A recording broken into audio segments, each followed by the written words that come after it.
তুমি একটু আগে অফ ক্যামেরা একটা থিওরি অফ এইট বলছিলে। না, এটা আমার অন্য কারণে মানে মানলো। তুমি যখন থিওরি অফ এইট বলছিলে তখন আমি ভাবছিলাম যে আটের আমাদের ভারতবর্ষে বা ইটসেলফ এইট একটা বেশ অদ্ভুত নাম্বার। মানে এই জন্যে যে বলা হয় যে শ্রীকৃষ্ণ অষ্টম গর্ভ, মানে আমাদের আটের একটা খেলা আছে, খেলা আছে মানে একটা আলোচনা হয় আর কি। তুমি আজকে এইট বললে, আমি এটা আরো অনেকজনকে প্রশ্ন করে দেখবো যে এরম আটের কোনো সাইকেলের কিছু মজা আছে কিনা। তোমার আটের সাইকেলের থিওরিটা শুনি। না না, নিউমারোলজি যারা করে এবং আমাদের এতে কি বলে, জ্যোতিষ। হ্যাঁ, জ্যোতিষীরাও বলে 8 বছর পর পর, 10 বছর পর পর, 20 বছর পর বছর রোটেশন হয়।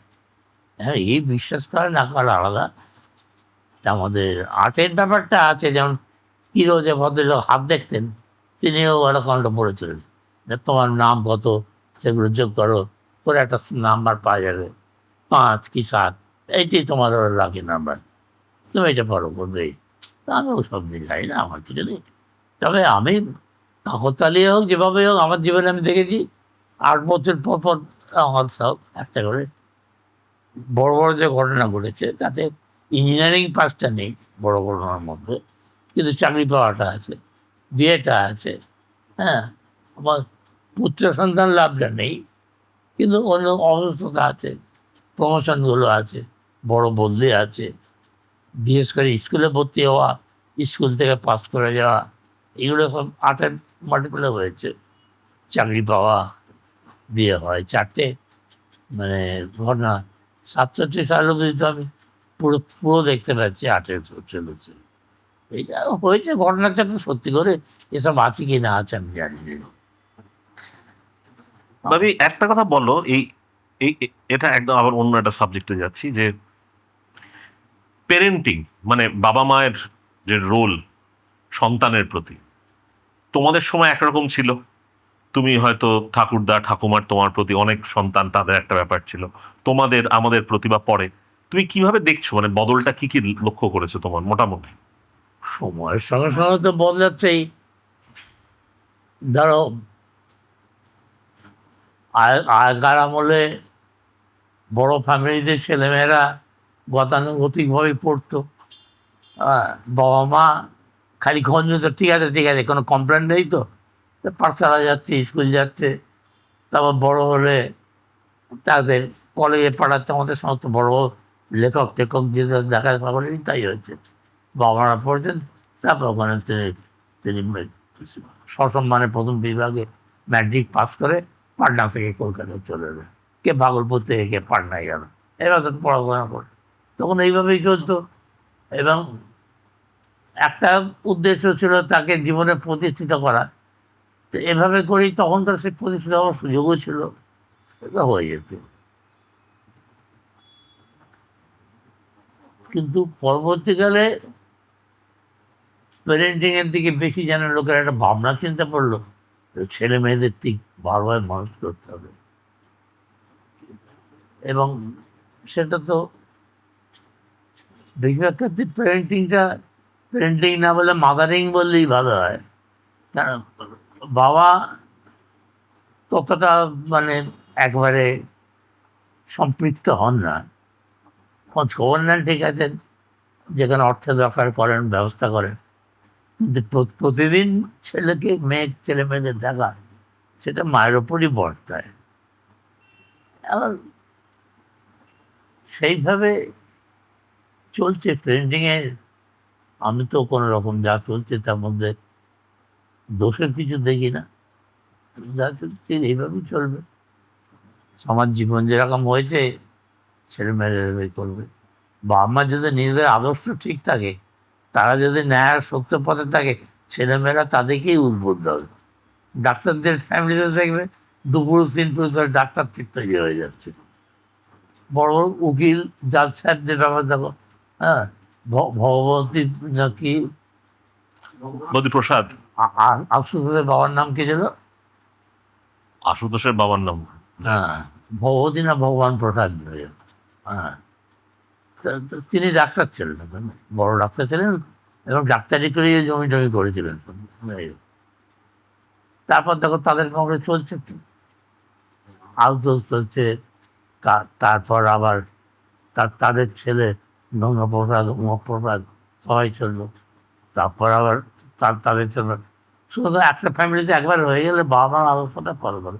সুভাষচন্দ্র বসুর ফ্যামিলিতেও দেখো, জানকী বাবু প্রসাদ বড় উকিল ছিলেন উড়িষ্যায়, তিনি ছেলেমেয়েদের এক প্রস্তাব মানুষ করেছেন, তাদেরও ঠিক চলছে। পেরেন্টদের মানে নিজেরা আমি যাই সে তাই করবো, আর ছেলে মেয়েদের এমন অবস্থা করবো তারা খুব সুন্দর হয়ে উঠবে, এটা কখনো হয় না। পেরেন্টের নিজেদের যদি ভালো হয়, পেরেন্টিং হবে। পেরেন্টিংয়ের আসল কথাতে বাজে প্রশ্রয় না দেওয়া, আবার তাদের খুব কড়াকড়িও না করা। এই যেমন পেরেন্টিংয়ের ব্যাপারে আমাদের ঠাকুর ফ্যামিলিতেই ধরো, মহর্ষি দেবেন্দ্রনাথ ঠাকুর পড়াশোনার ব্যাপারে নজর রাখতেন।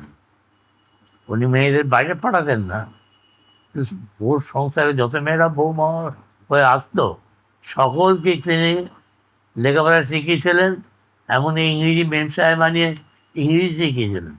সকলে কিন্তু মোটামুটি বাংলা লিখতে পারতেন এবং ইংরেজি সইটি করতে হয়, এটা তিনি বাড়িতে লোকেরা করেছিলেন।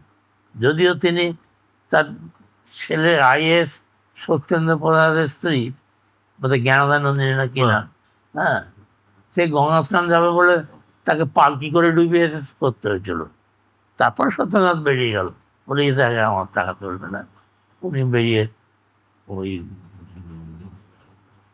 যাই হোক ওই ইয়ের কাছে চলে এলেন, নন্দন টন্দন ওই জায়গায় জমি বাড়িতে চলে এলেন পাকসার কাছে যাবে।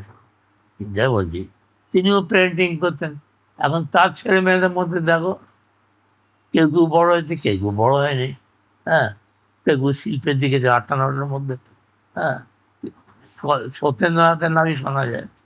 দীনেন্দ্রনাথ ঠিক আছে, তিনিও বাংলা ভাষা সংস্কৃত জানতেন, অমুক করতেন, বড় একজন ছিলেন, তারাও এরকম করতেন। 3-4টে ভাই বড় হয়েছিলেন, কিন্তু সেই অর্থে শিক্ষিত একবারে সত্যেন্দ্রনাথ ছিলেন, সত্যেন্দ্রনাথ ঠাকুর। এবং রবীন্দ্রনাথ বলতে গেলে তিনি নিজেই শিক্ষিত হয়েছিলেন। রবীন্দ্রনাথ ছোটোবেলাকার চার্ট দেখলে দেখা যায় সকাল ভোরবেলা 6টা থেকে আরম্ভ করে আর রাত্রি 9টা অবধি সব চার্ট ঠিক করা আছে। তার মধ্যে কুস্তি হচ্ছে, গান হচ্ছে, এ হচ্ছে, সে সবই আছে, রুটিন আছে, সংস্কৃত হচ্ছে, ইংলিশ শিখা হচ্ছে, হ্যাঁ, এই হচ্ছে, হ্যাঁ। তারপর তো স্কুলে যেতে আরম্ভ করলেন, স্কুলে তো পড়াশোনা করলেন না, কিন্তু তা সত্ত্বেও কীভাবে তার এত জ্ঞান হলো, নিজে নিজে পড়িয়ে হয়েছে। আমরা কখনো শুনিনি তার বাড়িতে কোনো বিদ্যান লোক এসে তাকে পড়িয়ে যেত, হয়েছে। না, আমার জিজ্ঞাসাটা এটা ওরকম নয়।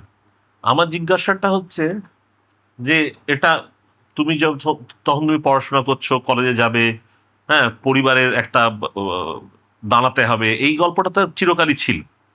তখন হয়তো চাকরির বাজার এতটা কম্পিটিশন কতটা ছিল, কম্পিটিশন চিরকালই ছিল। বাজারেও কম্পিটিশন, আমাদের সঙ্গে যথেষ্ট কম্পিটিশন ছিল। না, আমি যেটা বলার চেষ্টা করছি, সেই কম্পিটিশন নিয়ে তুমি দৌড়চ্ছ। কম্পিটিশন তো এই জন্য বলছি, তখন তো ছাত্রী চালু হয়ে গিয়েছে, ওপার বাংলা থেকে সমস্ত শিক্ষিত লোকেরা এখানে চলে এসতো, এবং এখানে তখনও চাকরির সুযোগ তখনও হয়নি।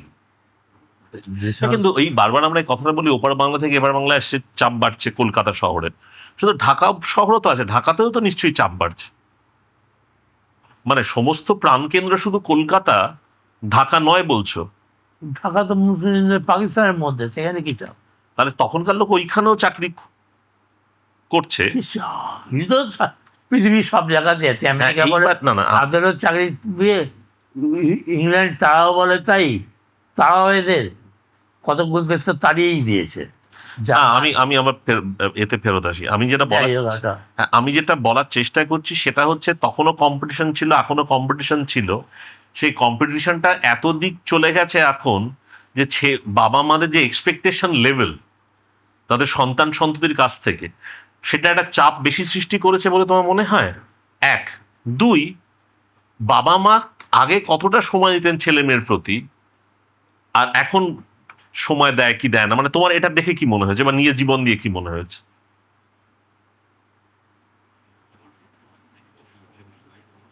প্রথম হলো এক্সপেকটেশন, ছেলেমেয়েরা কীভাবে, ছেলেমেয়েরা যে বাবা মার এক্সপেকটেশন ভেবে পড়াশোনা করে এটা আমি মানি না। সে নিজের ভবিষ্যৎ ভেবেই করে।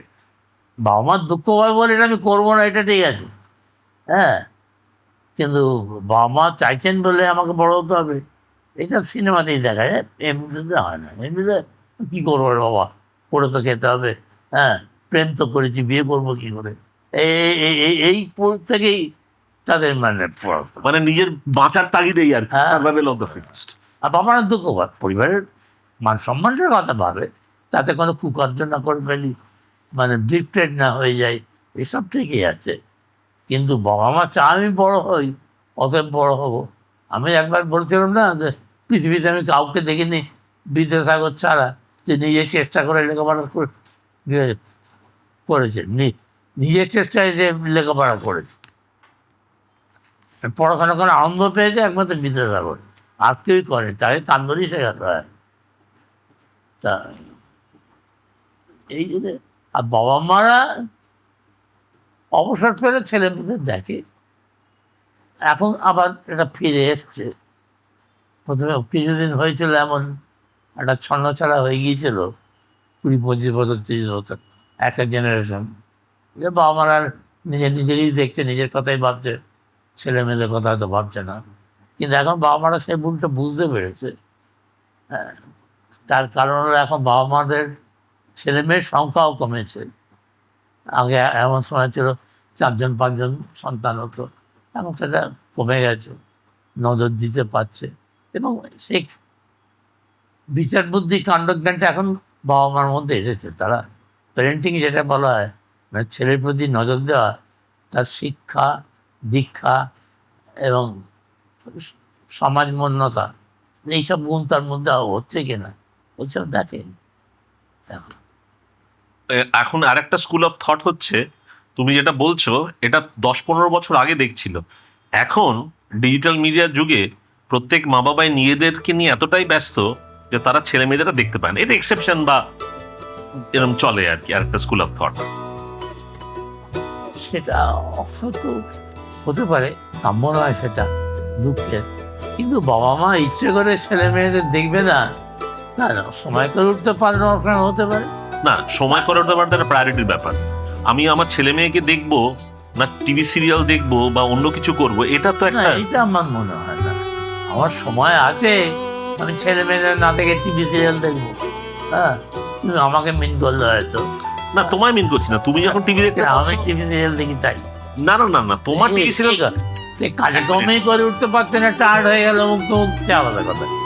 কিন্তু আমার অবসর আছে, সেই অবসরটা আমি ছেলের পেছনে না দিয়ে টিভি দেখবো, এরকম কোনো বাবা মার বলার মনে হয় না। তুমি দেখোনি, কিন্তু এখন অধিকাংশ তাই।